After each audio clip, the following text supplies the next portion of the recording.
Hey y'all, Cecile here. Today we are going to talk about the difference between equality and equity. People use these terms interchangeably, but they really are not the same.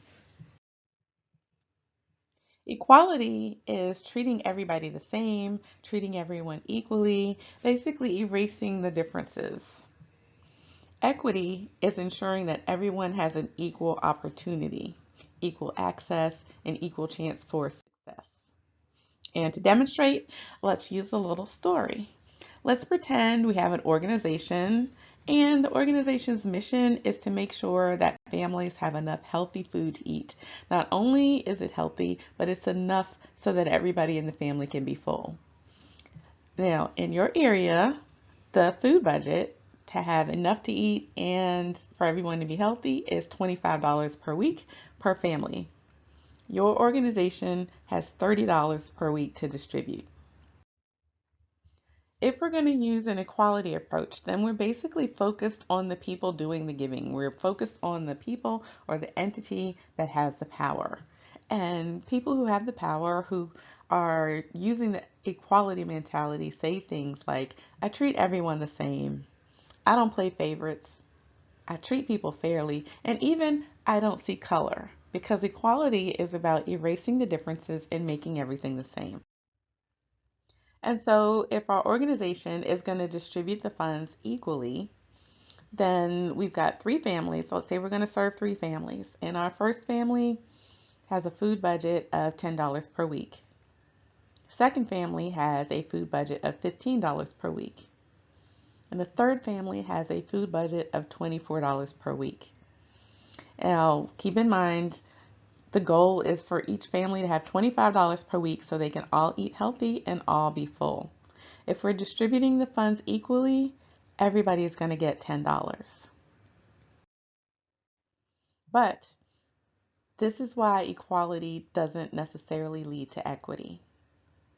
Because the first family, even with the $10, is still going to be $5 short of what they need. The second family is going to have exactly what they need. And the third family is not only going to have what they need, they're going to have extra money. And the effects of this is cumulative because let's say that we're assisting these families for a year. So that's 52 weeks. At the end of those 52 weeks, that first family with the $5 per week shortfall is going to have $260 less than what they need in order to eat healthy and be full. And it's not just about the money because if they have to choose and they decide that they're going to eat healthy and everybody in the family is going to be a little bit hungry, then we know that hunger affects your concentration, it affects your ability to work, your ability to learn, and there's other side effects from that. If they choose to eat less nutritious food so that everybody can be full, then we know that that change in nutrition is going to affect your body, your mind, and your emotions.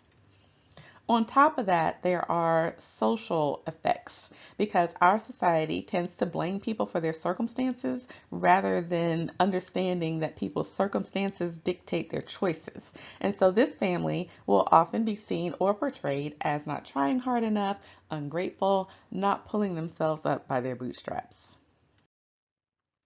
The second family is going to have exactly what they need in order to eat healthy and have enough food to be full. They're going to reap the benefits of that, and they will likely be seen and portrayed as a success.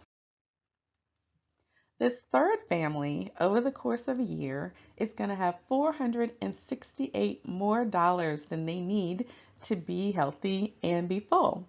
They're going to have extra money to save, invest, or spend however they want. And the social effects of that is that the organization is likely going to choose this family as their poster family. They'll be held up as an example of how effective the organization is and how responsible families use social services. Now, if we go with an equity approach, equity is focused on the receivers. It's about giving everyone the same opportunity for success. In this case, the opportunity is to have enough to eat and to have enough healthy food so that you're full. This is another example of equity and equality right here with these bikes. I love this example. All right, so if you wanted to give bikes to a neighborhood and you decided you just wanted to do this out of goodness of your heart, and you're like, I'm just going to go buy 4 bikes and I'm going to go to this neighborhood. I'm just going to say bikes for everyone who wants a bike. And then people show up to get your bikes. One person shows up in a wheelchair. That bike is not going to work for them.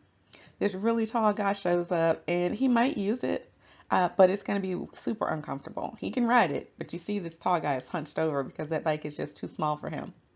Now the woman shows up, she fits your image of who you thought would show up and get the bikes. So it's perfect for her. And then there's a little kid that shows up and that bike is way too big. His feet can't even reach the pedals. However, if you decided to use the equity model when you wanted to give bikes to a neighborhood, you would go to the neighborhood and you'd ask them, do you guys want bikes? Do you need bikes? And then after everybody says, yeah, we want those, then you'll say, what kind of bike do you need?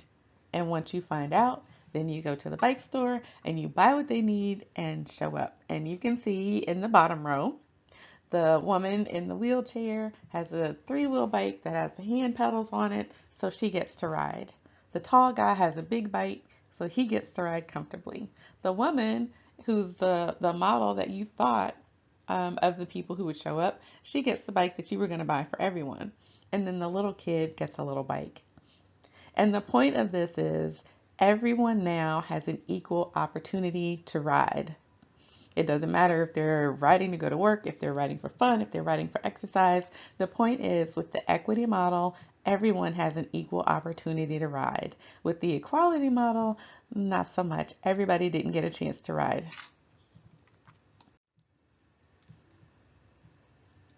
And here's another example.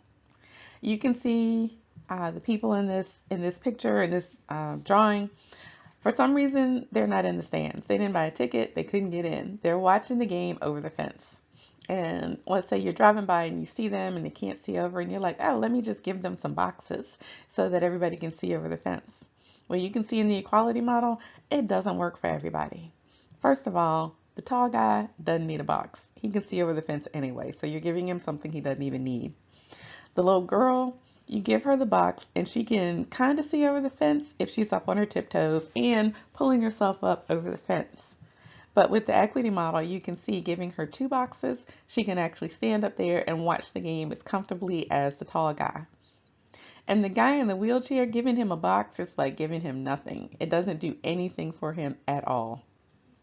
However, if he has a ramp, he can roll right up and watch the game just like everybody else. In this case, the equal opportunity is about being able to watch the game.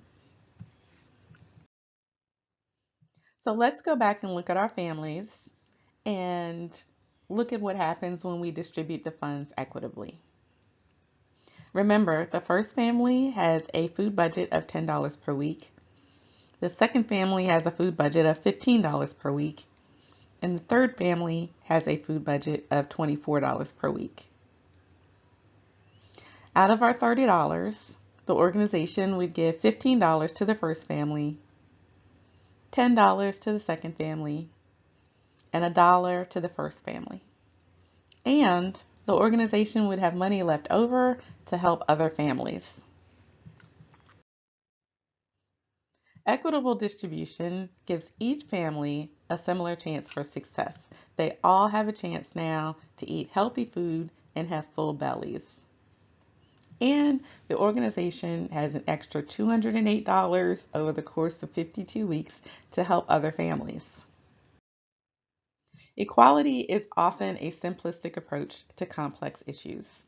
Equity takes a little bit more effort because it decenters the people with power, and the results are so much greater. With equity, it's about helping people have what they need for an equal opportunity instead of worrying about how the person with the power is perceived.